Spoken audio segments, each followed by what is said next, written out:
It's not just speaking, it's also presentation. If you think about briefings, the PowerPoints that you use or the examples, storytelling, ensuring that you're communicating with the audience in a good way.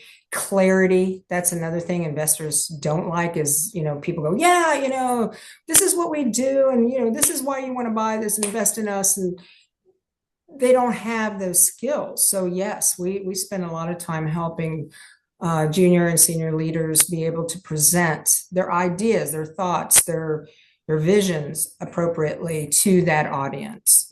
Welcome to CRE Radio for influential commercial real estate professionals who work with investors, buyers, and sellers of commercial real estate coast to coast. Whether you're an investor, broker, lender, property manager, attorney, or accountant, we're here to learn from the experts. Welcome to Commercial Real Estate Pro Network's CRE Radio. Thanks for joining us. My name is J. Darren Gross. This is a podcast focused on commercial real estate investment and risk management strategies. Weekly, we have conversations with commercial real estate investors and professionals who provide their experience and insight to help you grow your real estate portfolio. Today's interview is sponsored by Building Insurance and Risk. When you invest in real estate, it pays to work with a real estate investor protection specialist to protect yourself and your investment from catastrophic loss. The experts at Building Insurance and Risk focus on real estate investor protection. They provide you with multiple insurance coverage offers and a side-by-side coverage comparison. To learn more, go to buildinginsurancerisk.com. Today, my guest is Pamela Eyring. Pamela is the president and owner of the Protocol School of Washington, an accredited school focusing on international protocol, business etiquette, and communication skills training across industries from commercial real estate and finance to the public sector.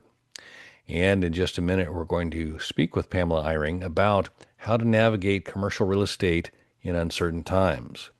But first, a quick reminder, if you like our show, CRE Radio, there are a couple things you can do to help us out. You can like, share, and comment, and also subscribe. And again, leave a comment. We love to hear from our listeners. Also, if you want to see how attractive our guests are, be sure to check out our YouTube channel. You can find us on YouTube at Commercial Real Estate Pro Network. And while you're there, please subscribe. With that, I want to welcome my guest, Pamela Eyring. Welcome to CRE Radio. Thank you very much, Darren. Well, I'm looking forward to our conversation. But before we get started, if you could take just a minute and share with the listeners a little bit about your background. Oh, yes. Well, I spent 23 years in the federal government working in the United States Air Force as a civilian employee, spending most of my time in protocol managing high-level dignitaries, visitors that would come, heads of state, also planning all those events such as parades and galas and change of commands and all the military type of things that we do in the government, and also worked a lot with executive development to help our senior leaders grow and become those leaders at the highest level. And so between those two areas of conducting protocol events and training, that's where I spent most of my career. But in the past 21 years, I've owned the school. Awesome. Well, I appreciate you sharing that, and looking forward to our conversation. So let me ask you, so the school that you have, what is the focal point? What is if somebody were looking for your school, what would they be looking for? Well, what we teach, and we're focused on adult learning. So we're focused on communication styles, understanding how to build relationships, professional relationships in business, so that the reputation of the organization or company or entity is well spoken for. And it comes down to those people skills, those human skills.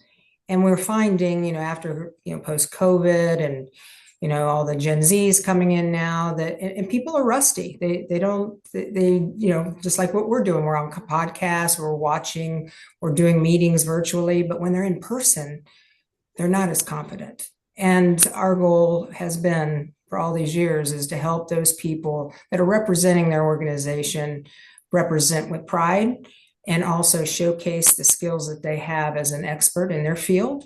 And it's fun. We really enjoy the trainings that we do, especially in our commercial real estate side clients. Got it.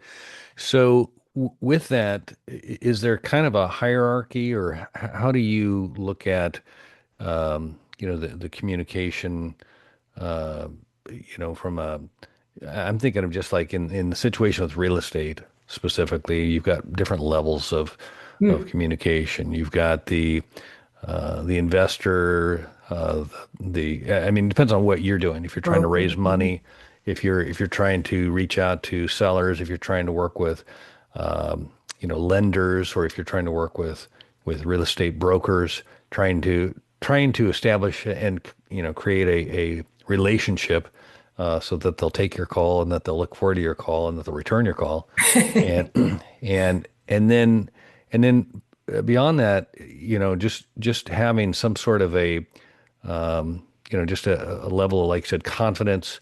And, I'm just kind of curious. And then also just the different types of communication. So much of Oh, yeah. communication today, it seems like, or we have more ways to communicate today now than ever. And I feel like we communicate less than we ever have. Well, yeah, So especially I'm, when you're I'm getting 200, 250 emails a day and text messages and Slack messages and LinkedIn messages.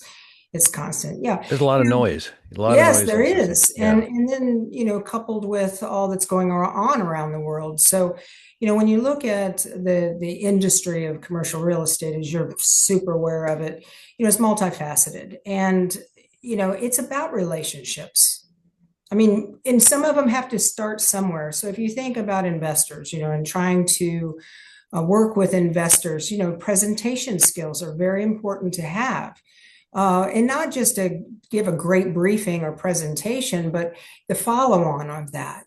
A lot of times they have to do business entertaining with these investors, for instance, brokers do, and even lenders. So, we have to be social about this, but we don't want to cross a magic line. So communication skills and how we communicate.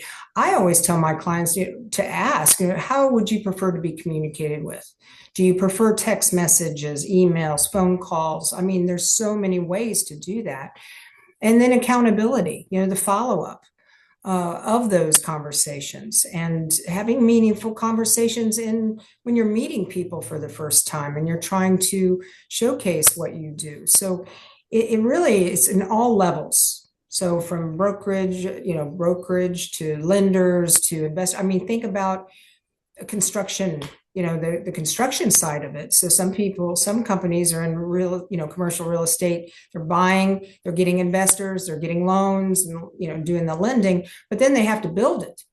And there's so much, not just noise, but, it's the conditions for the CRE side is challenging today. Actually, my husband has been in the industry of commercial real estate over 40 years. So I've been married to him 30, almost 35. So I know I've seen the meetings. I've been, his partner or invested. And I can tell you that at all levels, this is necessary. In fact, I remember one time he was talking about one of his engineers, and they had an investor client that they were meeting with to build, sell real estate, et cetera. And they didn't want this particular engineer, as brilliant as he was, to go to the dinner with them because of his dining skills. It was like, whoa, watch your elbows when so-and-so's there. And I was like, that's a disadvantage because he's brilliant. So we did a little training internally for the company, and, it helped because they didn't know what they didn't know. So it can help in all levels. Anyone that's client facing, or, working with suppliers, or, any of those areas, really, Darren. Yeah, you hate to lose a deal because of a bad meal, type thing. Exactly. That's not exactly the ideal. Um, so Or I'm how do you get promoted? I mean, if you think about that situation, how would you like? I mean, you didn't know that you were that bad at your dining etiquette that your company didn't even want to invite you to the table? That's not good. That's Yeah. not good. Yeah. Well, and good of you and your husband there to rather than single the person out, have more of a company wide, or it sounded like what you described was more of a wider training rather than just did I hear that right, or did you single out the person and work with No, the it was a person? wider. No, no, Okay. no, no, Yeah. no. Yeah. We just made it, and it was good because it was a Yeah. refresher for some, and then there were others that probably just haven't made it to the table yet, that learned as well. So it's better, with the company side is we do a lot of our business in the commercial real estate side in their leadership programs, like Walsh. We work with they have a leadership program. It's multiple weeks long, and so that training, our type of training, fits in real nicely into leadership growth. And that's where we like to help is taking it from the leadership side of accountability and in those areas, but really getting down to the people skills because they're leaders. That is a strong leadership skill, is to be able to work with people, not only internally but externally too. Right. Right.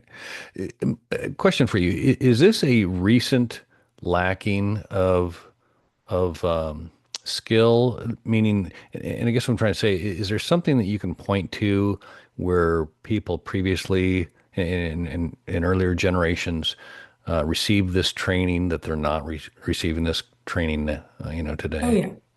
Yeah, I think when I'm not sure in the era, it might have been in the, early eras of, 1950, 60 to, 1990s. It was really after 2000 that we became really more casual as a nation. And it was slow, it just sort of happens, but gearing up to the 2000s, it was all about strong, powerful dress and attire. You didn't go to meetings without a suit, no matter what state you lived in, or most industries would require, more formal dress and attire. And then I think as we moved along in the 2000 onset of technology, emails, going into, if you think about this too, we were doing business more like digitally as we started to do more of that. I think the environment became more casual. We're actually, Australia is the number one country that is the most casual of a country. We're second. We're second. And there's nothing wrong with being casual, but you have to know when you're on stage and when you're backstage. And you also have to know who your clients are, or who your the personas that you're trying to attract in marketing, for instance. And, if you're in the luxury side and of retail, you dress in those designer clothes, et cetera, like we saw with the Met Gala. So it really you have to look at the industry. Now, commercial real estate has been more on the formal side because there's billions and billions of dollars out there to be made. And so you have to be careful of how you step into those circles. And South Carolina, for instance, where I live, is much different than my Washington, D.C. office when I'm up there, and which is different than my Dubai office. So those meetings that we're having matter. And I think really when we had COVID, where we were 100% virtual, wow, boy, did we get lazy. Well, and then people were having bad business etiquette on Zoom. And I still see it today. They don't know how to set up their camera or their phone or their laptop.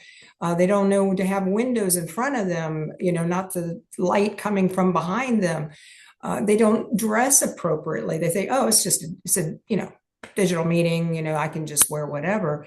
But they have to show up like they're meeting in a conference room.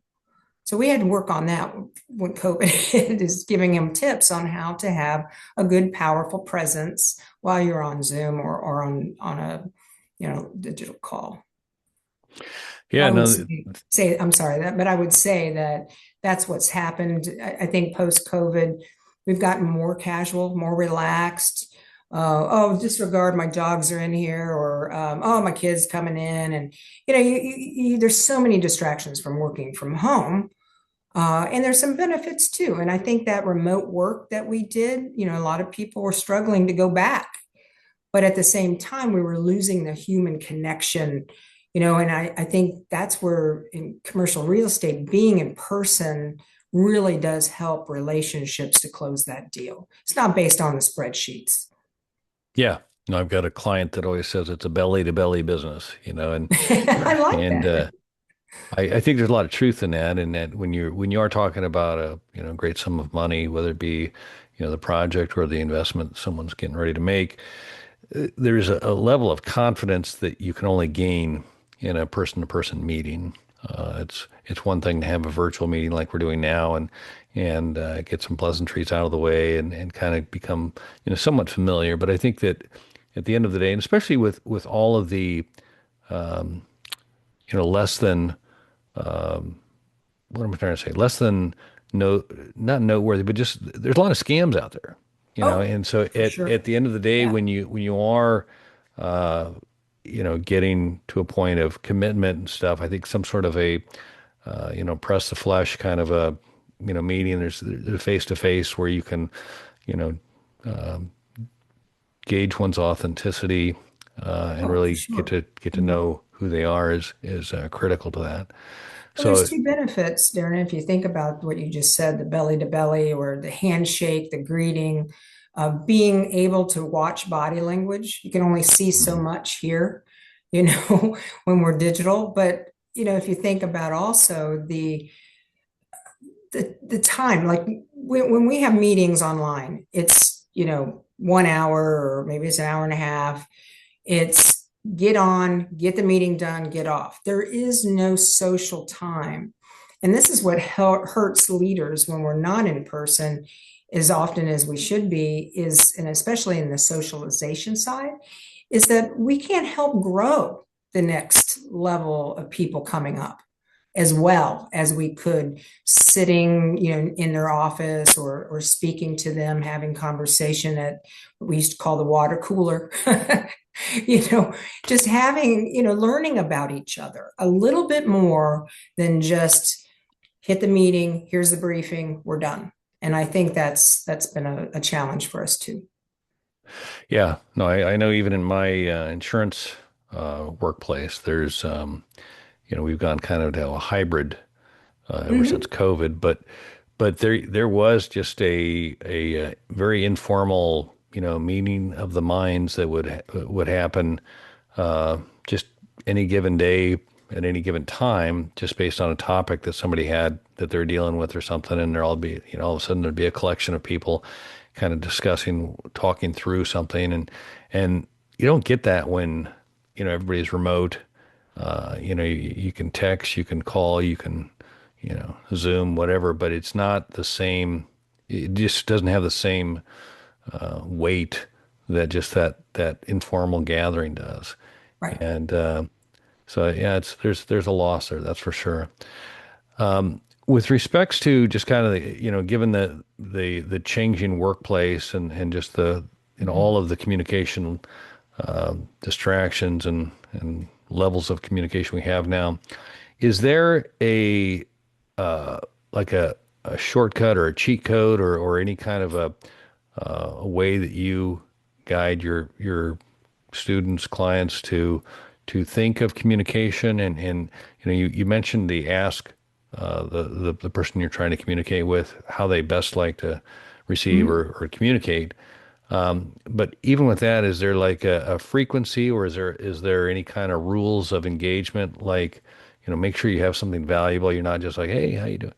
You For the know, small talk side. yeah, but just some sort of a, if I'm trying to level up or to gain the trust of someone, a frequency of communication or, I get so annoyed these LinkedIn messages I get where there's like, never met you before, but here I've got a whole, you're clearly a prospect for my product, and here's everything we could do, and here's how I can help you. How many do you want?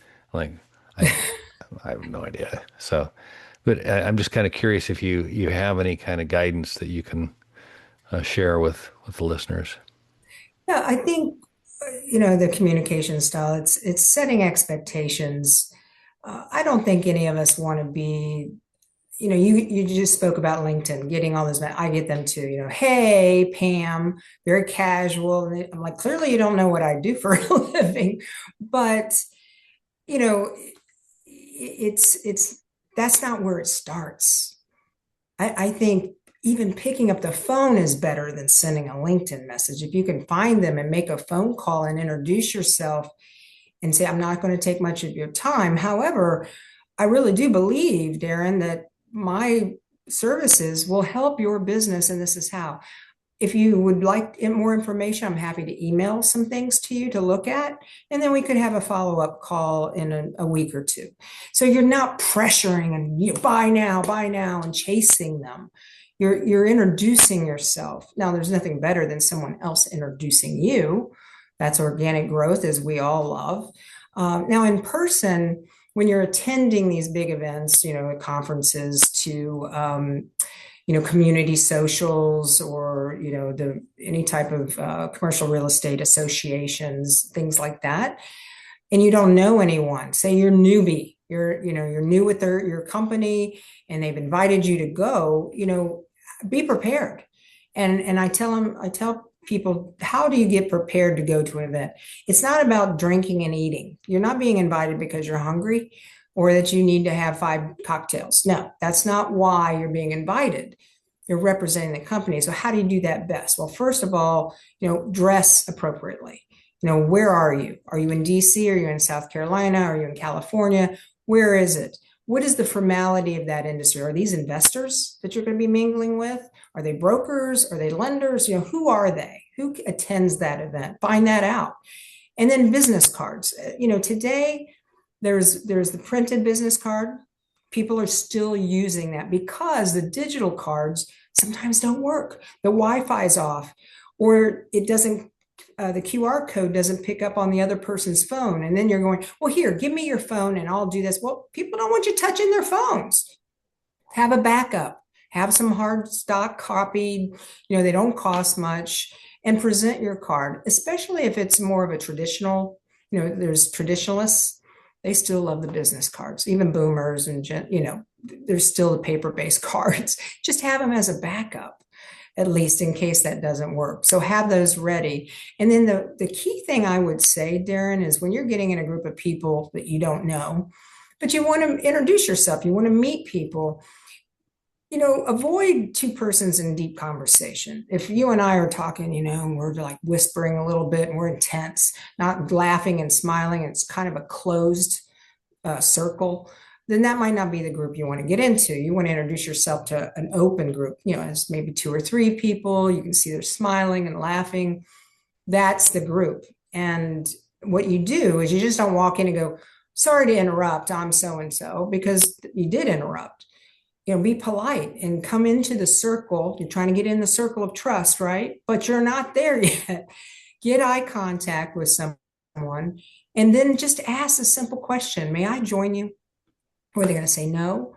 And then you're in. And then you introduce yourself with your first and last name and your company to each person holding that eye contact. Don't go, hi, Pam Eyring, Slow it down, just introduce yourself, because you're on stage now. They're watching you. They're watching your behaviors, your communication verbally, your nonverbals. They're watching you. They're judging you. Unfortunately, that's still true today. That people subconsciously, we judge people visually and non-verbally. So then you introduce yourself, then ask a question, get them talking. It's not about you only, you want to get to meet them. So maybe it's a conference and just say, this is my first time at the conference. I work for this company and they've invited me and I'm real excited to see the speakers. Is this your first time or have you been here before? Then you can listen, collect data, interest, and ask questions. That's the information gathering side. And then if you have a connection, and you'll know, after you make some small talk and say, our company covers all of that. I would be happy to send you some information. How may I reach you? And then you get their business card and you exchange. So that would be, that can work in any situation, any event that you're in, especially in person.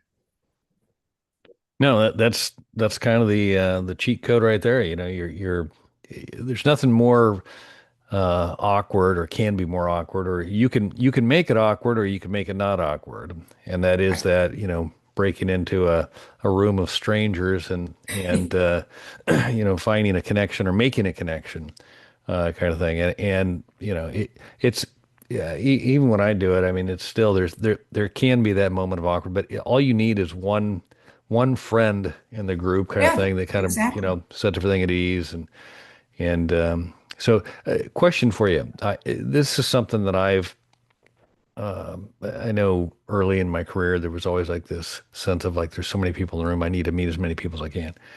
And Mhm. I'm kind of curious what your thought is on that, because I've since recognized that no, better to make a few really good connections, ones that I can, you know, especially in a group I'm not familiar with, and try and grow from there and create some connections. Yes. Uh, I wonder what your thoughts are on that. Oh, you're spot on, Karen. You're spot on. It's not about how many people that used to be. Back in the 80s and 90s, it was like collect as many business cards as you can. And then do the follow up, et cetera. But today, it's really more about starting the conversation, starting the relationships. Those are more respected today. And you're still exchanging cards, and you can still follow up and communicate or invite them to visit your office and see what you do. But no, it's more about building those relationships, one at a time. So now I'm not saying you get in a group of people and you stay there for an hour. You want to circulate somewhat. So, 15, 20 minutes, and it might not be a contact. You might say, but don't treat them like they're not anything. You never know who knows who. You never know who you're going to work with someday, and you never know who you're going to work for someday. And you need to treat people that way, that you not no expectation as far as business. Start with the relationship, authentic, and see if you have a good communication, a connection with that individual or their company and services. Because that's how you build your reputation as a person, as a professional, as well as for your organization. Yeah, I'm laughing. There was a guy I know that he had a saying. He says, "Every dud knows a stud," and so just don't treat anyone less than, meaning, because you never know who Yeah. they might know, and if you make a good impression with one, maybe they'll refer you to Let, another kind of thing. let me So share with you, when we were talking about leaders and strong leadership, there's one of my clients, Phineas Capital. They're in Texas and in New York. And they did something very brilliant. We've done for years. We've done training with the Phineas Capital in helping their interns. Their interns. They provide training for their interns and new hires. But this time they did something really cool. They worked with the Southern Methodist University, SMU, in Dallas, with their Folsom Institute for Real Estate. And they hired me, they sponsored this training to be in the classroom. These are people, individuals getting their MBA or, their seniors. And we had we had a half day on, more on communication, understand communication styles, how you do that networking, how do you dress appropriately for different occasions. And then we did a dining tutorial where they introduced themselves as a Phineas Capital because they're recruiting. They're looking for interns. They're looking for new hires. They're hiring, right? So it was brilliant because then they got to sit with some of these students and got to know them, and they got to know their company too. I thought it was a brilliant partnership that worked very well for them. And in fact, I think there were a few that were selected either as an intern or as a hire. And I thought that was really a great model that they did with the university. yeah, no better place than, or I mean, the opportunity to be amongst many opportunities, as opposed to, trying to fish for the one. That's always the ideal. Um, Curious. So we talked primarily about kind of like the one-on-one communication. Do you teach any of the kind of the one-to-many communication skills, or do you get into that at all about more Like like presentation skills? yeah, like more of a presentation, Oh, like in front of a group? Do you oh focus on yes. that? Oh Okay. yes. Oh yeah, Okay. yes. We focus on we have a speakers training camp, and it's not just speaking, it's also presentations. If you think about briefings, the PowerPoints that you use or the examples, storytelling, ensuring that you're communicating with the audience in a good way. Clarity, that's another thing investors don't like is, people go, yeah, this is what we do, and this is why you want to buy this, invest in us, and they don't have those skills. So yes, we spend a lot of time helping junior and senior leaders be able to present their ideas, their thoughts, their visions appropriately to that audience.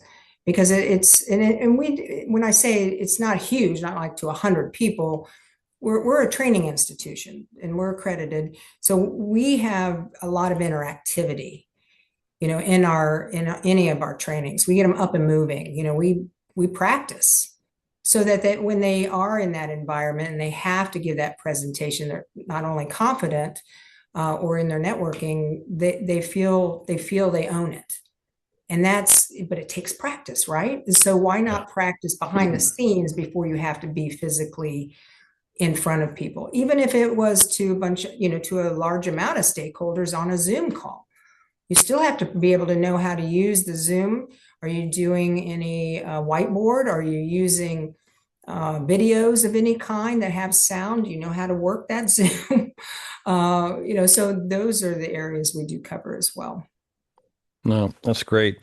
I know I'm always underwhelmed when I'm in a presentation, and it just even the person that's leading the meeting and their inability to introduce other people that are going to speak or something. I'm like, there's a way to do this and make it warm and exciting as opposed to just, okay, take it away.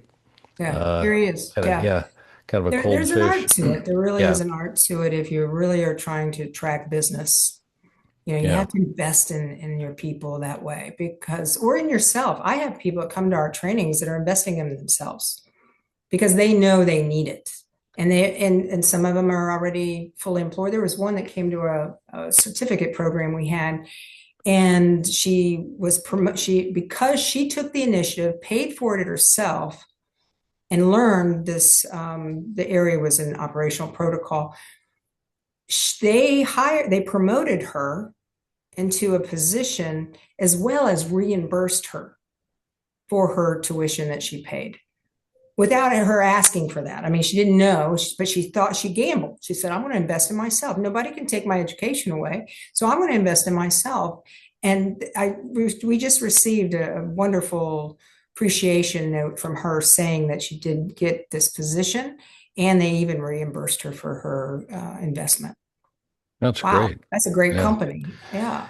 Yeah. Well, and again, like you said, I mean, you invest in yourself. I mean, it's going to help you whether you're at the place you're currently employed or in the Mhm. future. It's not something that is fixed to the furniture or to the location there. So that's good. So, Pamela, if we could, I'd like to shift gears here for a second. As I mentioned you before, by day I'm an insurance broker, and as such, I work with my clients to assess risk and determine what to do with the risk. And there's three strategies we typically consider. We first look to see if there's a way we can avoid the risk. When that's not an option, we look to see if there's a way we can minimize the risk. And if we're not able to avoid nor minimize the risk, we look to see if we could transfer the risk. And that's what an insurance policy is. It's a risk transfer vehicle. And as such, I like to ask my guests if they can look at their own situation. Could be your clients, could be investors, could be the political winds, could be, Mhm. whatever uh, the Fed, interest rate, political, whatever it is that you identify and consider to be the biggest risk. And again, for clarification, while I am an insurance broker, I'm not necessarily looking for an insurance related answer. And so if you're willing, I'd like to ask you, Pamela Eyring, what is the biggest risk? I think the biggest risk that you can control, but is the assumption that your people that you've hired or even has worked for your company for a long period of time knows what they don't know. And I think that assumption is a risk because a lot of times they say, well, you should already know this. This is common sense, but it's not. Not today. You can't control the tariffs. You can't control the political scene right now or war. We have no control over that, but we have control over our people and their development. And so that's where you mitigate the risk is get them training, whether it's internal with you being, your supervisors or leaders actually coaching, one, identifying that there are professional standards in your company. That's your culture. Two, identifying, individuals either outside and hiring them in or internal to teach what they don't know, even if it's a refresher for some. What is the others? Are they using it? Like business cards, as simple as that. I mean, these are low cost risk avoidance is in developing your people, and then create those opportunities for practice, invite them, stretch them a little bit. And then lastly, I would say, really reinforce that practice. So coaching them and say, Darren, that was great. You really did wonderful, speaking to this group. They understood the message of what we do clearly and articulate. You were very articulate with that and very masterful in your follow-up suggestions. So giving them feedback or don't ever wear that again because it is not acceptable. But again, this is what I would say to mitigate and reduce that risk is invest in your people in this area, because nothing else, even the interest rates you can't control. You can negotiate, but you can't control all of this, but you can help and develop your people where they're making that impact. Because like I said, it's people to people business in CRE. That's awesome. No, it's funny. Growing up in college and early career, it seemed like there was always some sort of a training program that larger companies had and stuff. And like you said, just all of the way we've gotten so casual. It's. I always look at it this way: it's like, what's better, to be underdressed or overdressed? And if you're overdressed, you look good. If you're underdressed, I mean, what's worse, to show up at a formal event and you're wearing your sweats? You can't navigate that one. But if you're in a you come to a casual thing and you've got a jacket and tie on, you could take the tie off, take the jacket off, dumb it down there a little bit. But That's exactly right. That's exactly right. Well, you want to stand out a little bit. You're allowed to show your personality, but sweats are not it. Yeah. Even any, that's the thing, is that we started with that dress down Fridays, and it's not necessary. When you're behind scene, when you're going to be on the scene and be on stage, just be on stage and get the consistency of that. Dress your reputation. Yeah. I like that. Oh, well said. Pamela, where can the listeners go if they'd like to learn more or connect with you? Oh, they can visit our website at psow.edu. We have blogs. They can sign up for our e-newsletter, free resources there. Or contact us through our website as well, or they can call. Awesome. Well, Pamela Eyring, I cannot say thanks enough for taking the time to talk today. I've thoroughly enjoyed it. I've learned a lot, and look forward to doing it again soon. You're very welcome, Darren. Thank you for inviting me. Appreciate you. All right. If you like this episode, don't forget to like, share, and subscribe.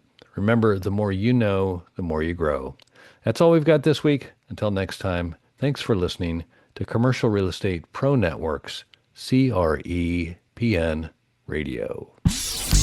You're listening to CREPN Radio for influential commercial real estate professionals. For more information on this or any of our guests, like us on Facebook, CREPN Radio.